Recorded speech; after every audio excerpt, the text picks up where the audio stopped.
दोस्तों, हम जानते हैं कि इस दुनिया में हम जो देख रहे हैं वह सिर्फ हम ही देख रहे हैं, लेकिन क्या ऐसा भी हो सकता है कि हमारी आंखें जो देख रही है कोई और कहीं बैठकर देख रहा हो? आखिर कोई चीज इतनी परफेक्ट बिना किसी वजह के तो नहीं हो सकती है अस्तित्व में।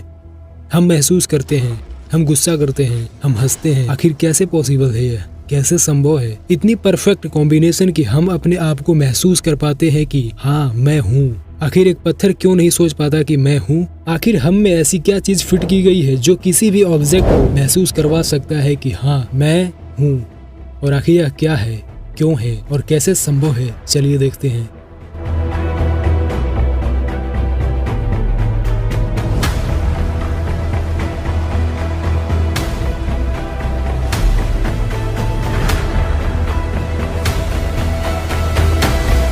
दोस्तों, इस दुनिया में सभी चीजों का जन्म होता है, मरते भी हैं, लेकिन ऐसा क्या है जो उस मरे हुए या फिर कोई बॉडी हो जिसके अंदर ऐसा कुछ डाला जाए जिससे वह उठ खड़ा हो और अपने आप को एक चेतना महसूस करे? यह ऐसा सब्जेक्ट है जिस पर दुनिया भर के वैज्ञानिक यही सोच रहे हैं कि आखिर यह क्या है। लोगों का मानना है कि यदि वैज्ञानिक इस पर रिसर्च कर रहे हैं तो वह फिर बायोलॉजिकल चीजों पर क्यों ध्यान देते हैं, क्योंकि बायोलॉजिकल में हम वह चीजें नहीं ढूंढ सकते जो हम सोच रहे हैं। हम यह नहीं रिसर्च कर रहे हैं कि आंख में क्या क्या डिजाइन किया गया है, उसमें क्या क्या यूज किए गए हैं, कैसे आंख काम करती है। हम यह जानना चाहते हैं कि आंख क्यों बनी, कैसे बनी और किसने बनाई। ऐसे सैकड़ों ऑर्गन्स हैं मनुष्य के अंदर जिसकी इंजीनियरिंग देखकर डॉक्टर तक हैरान हो जाते हैं।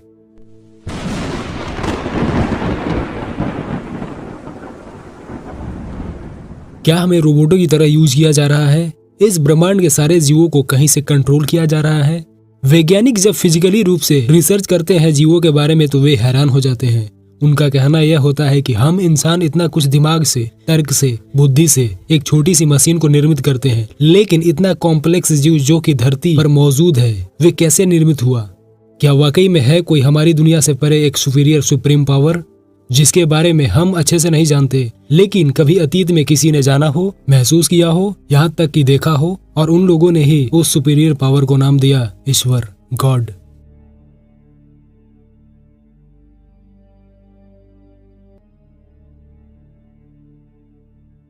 हम जब दुनिया के अन्य लोगों को या फिर अन्य जीवों को देखते हैं तो हमें लगता है कि वह अलग हैं, हम अलग हैं, मिट्टी अलग है या आसमान अलग है। आज से सदियों पहले छोड़ो, हजारों साल पहले यह बेसिक तौर पर लिखा गया था कि सभी चीज एक ही है। इस ब्रह्मांड के सारे जीव, सारे तत्व, सारे पदार्थ, सब में सब है। और आज के विज्ञान ने यह साबित कर दिया कि यह बात सच है कि हम सब, यहाँ तक कि अलग अलग प्रकार के जीव जंतु, सारे तत्व, पदार्थ और समय सब एक साथ कनेक्टेड है। क्वांटम फिजिक्स के अनुसार ब्रह्मांड की सारी चीजें एक साथ लिंक है। क्वांटम भौतिकी 20वीं शताब्दी का सबसे रहस्यमय सिद्धांत था जो 21वीं शताब्दी में वैज्ञानिक समुदाय के लिए रहस्य बना हुआ है। हालांकि इस सिद्धांत के द्वारा कई सिद्धांतों की सफलतापूर्वक व्याख्या करना संभव है, लेकिन क्वांटम भौतिकी के साथ सबसे बड़ी दिक्कत यह है कि इसे आसानी से समझाया नहीं जा सकता है। क्वांटम ऑब्जेक्ट एक साथ कई अवस्थाओं व स्थानों में अस्तित्व में हो सकते हैं। अनिश्चितता व विरोधाभासों से भरे क्वांटम सिद्धांत की सबसे बड़ी खास बात यह है कि वह ऑब्जेक्टिव रियलिटी अर्थात वस्तुनिष्ठ वास्तविकता के अस्तित्व पर ही उंगली उठाता है, जिसकी वजह से वैज्ञानिक समुदाय में भी इसकी काफी आलोचना होती रही है। यहाँ तक कि आइजैक न्यूटन के बाद के महानतम वैज्ञानिक अल्बर्ट आइंस्टाइन को भी क्वांटम सिद्धांत को स्वीकार करने में काफी परेशानी का एहसास हुआ था। 21वीं सदी में वैज्ञानिक क्वांटम भौतिकी के रहस्यमय संसार की गुत्थी सुलझाने में लगे हुए हैं, जिससे उसका उपयोग उन्नत टेक्नोलॉजी के क्षेत्र में किया जा सके। साथ ही वैज्ञानिक क्वांटम भौतिकी और सामान्य सापेक्षता के सिद्धांत को आपस में जोड़कर क्वांटम ग्रेविटी के सिद्धांत को खड़ा करने में लगे हुए हैं।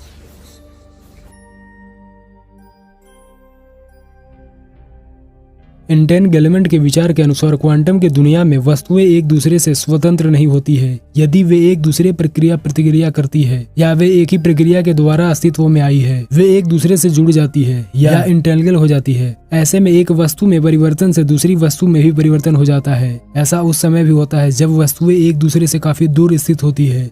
इसे अल्बर्ट आइंस्टाइन ने spooky action at A distance का नाम दिया था।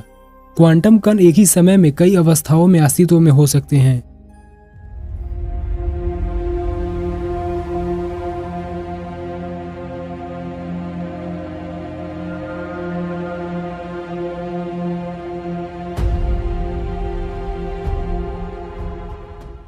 वैज्ञानिकों का यह भी मानना है कि हो सकता है हमारी दुनिया ही किसी कंप्यूटर प्रोग्रामिंग हो, हमारी सच्चाई कुछ और नहीं बल्कि एक सिमुलेशन का हिस्सा हो।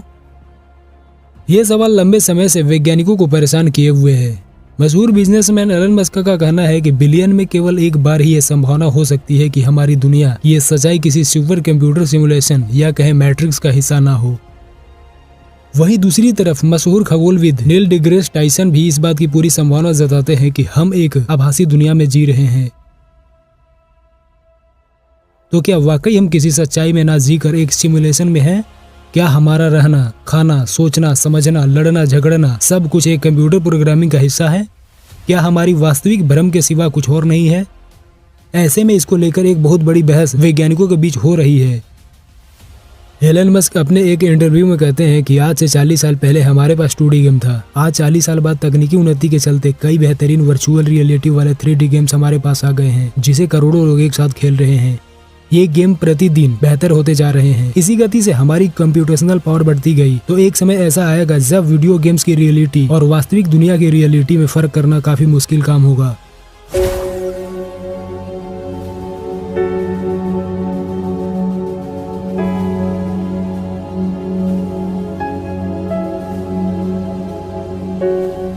मस्क का मानना है कि इसकी बहुत बड़ी संभावना है कि हम खुद भी एक एडवांस सिविलाइजेशन के प्रोग्रामिंग में जी रहे हैं। हमारी ये दुनिया भी एक गेम की तरह एक भ्रम या कहें सिमुलेशन का हिस्सा है। ऐसा नहीं है कि एलन मस्क ने ही इस अवधारणा को सबसे पहले सामने रखा है। साल 2003 में ऑक्सफोर्ड यूनिवर्सिटी के प्रोफेसर निक बॉस्टोम ने भी अपने एक paper are we living in a computer simulation के माध्यम से सिमुलेशन की इस संभावना को देश दुनिया में काफी लोकप्रिय किया। डिग्रेस टाइसन का कहना है कि अगर हमारी ये वास्तविकता वाकई एक कंप्यूटर सिमुलेशन है तो ये हमारी अपनी और पूरी दुनिया की मांग के मुताबिक बदलती है, अर्थात जो हम चाहते हैं वही हमको मिलता है। कुछ वैज्ञानिकों का कहना है कि जिस सच्चाई में हम जी रहे हैं उसे एक हाइपर इंटेलिजेंट प्रजाति ने डिजाइन किया है। आप क्या सोचते हैं इसके बारे में? क्या हमारी यह वास्तविकता महज एक सिमुलेशन प्रोग्रामिंग का हिस्सा है या ऐसा कुछ भी नहीं है, हम एक वास्तविक दुनिया में जी रहे हैं? इस रहस्यमय सवाल का हमारे पास अभी तक कोई उत्तर नहीं है। हालांकि सिमुलेशन हाइपोथेसिस को लेकर वैज्ञानिक जगत काफी उत्सुक दिख रहा है। जिस तरह कंप्यूटर से निर्मित कुछ भी मूल रूप से बाइट से निर्मित होता है या कोई तस्वीर मूल रूप से पिक्सल से बनती है, कई बार वैज्ञानिक इस नतीजे पर पहुंचते देखे गए हैं कि हमारा संसार डिजिटल या पिक्सल से बना है। भौतिकी के नियम भी किसी कंप्यूटर कोड लाइन की तरह दिखते हैं जो लागू होने पर निश्चित नतीजे देते हैं। दुनिया में भी हर जगह गणितीय समीकरण और ज्यामितीय स्वरूप दिखते हैं। पूरी दुनिया गणित की तरह दिखाई देती है। जिस तरह भौतिक संसार में अधिकतम गति प्रकाश की गति, उसी तरह वर्चुअल रियलिटी में प्रोसेस की शक्ति की सीमा होती है। कैसे सिद्ध किया जा सकता है इसे? अगर माना जाए कि ब्रह्मांड वास्तव में ही एक सिमुलेशन है तो किस तरह के प्रयोगों से उसे सिद्ध किया जा सकता है? यह तार्किक तौर पर माना जा सकता है कि सिमुलेशन वाले ब्रह्मांड में हमारे आसपास बहुत जानकारी बिट के रूप में होगी। ये जानकारी की बिट्स कोड का प्रतिनिधित्व करती है, इसलिए इन सूचना बिट्स की पहचान कर हम सिमुलेशन की अवधारणा सिद्ध कर सकते हैं। मास एनर्जी इंफॉर्मेशन इक्विवेलेंस या द्रव्यमान ऊर्जा सूचना समतुल्यता सिद्धांत का कहना है कि द्रव्यमान, जिसे कई बार भार भी कहा जाता है, ऊर्जा और सूचना के एक दूसरे के रूप में व्यक्त किया जा सकता है, यानी सूचना बिट्स का भी भार होना चाहिए। यह बात शोध की एक दिशा प्रदान करने वाली है।